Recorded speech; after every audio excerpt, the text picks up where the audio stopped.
Fisto, ndabona waraguze inzu nziza. Ewa ni yaramense. NYAXE uri kukize. Njyewe se?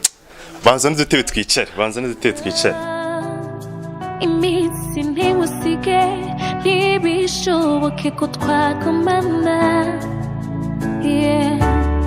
Ubwiza bwawe ni nkuge, indoro yawe ni nkiye, ndakureba nkunda none ngwino.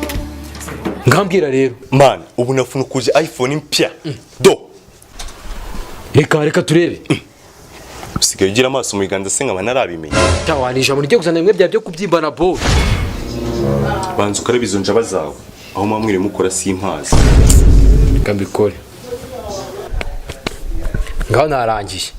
Okay, ngaho noneho gira intoki gutya. Gutya.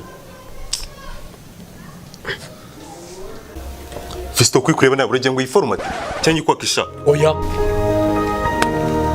Nikosha ntaso uri mu biki. Yo niso niri igipangu uri gukana. Nose ko nari kidemo indirimbo bikaba biri kwanga. None sinde ko byanzura rwana niki. Icyo ni kibazo cy'umuriro wese cya telefone yanjye. Niba ho kumvira indirimbo hanze jya amafoto arimo ifoto imwe urebe mpaka mvuya. NYAXE ngaho basi nkiramo indirimbo.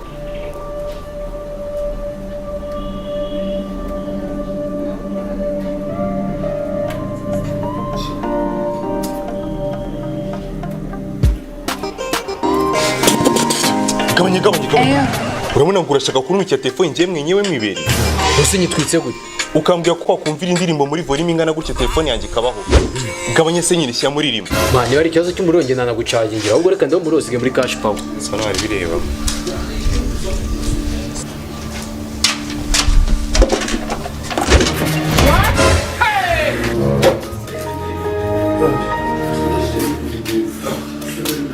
Mani, pochette ni bitumye bagutya.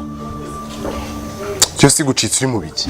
Mani ndikura muri cash power muri rusigayemo. Umva, ishusho imwe rigomba kuba rikurira muri cash power. Irindi amatwi, amazuru, ubwonko ndetse n'umutima. Byose byekeje kuri telefone yanjye. Bikunyumva? Mani ntago byongera.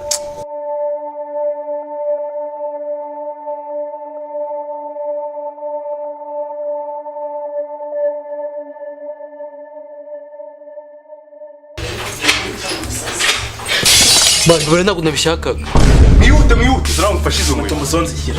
Nizere ko mahanga laptop iki giti sinisume byose biri. Humura byose napaki. Okay, none no flat umuntu uza kugweza ni 50 uze kuyafata. Sawa. Mwihute. Namwe inzo ne muzihutishe.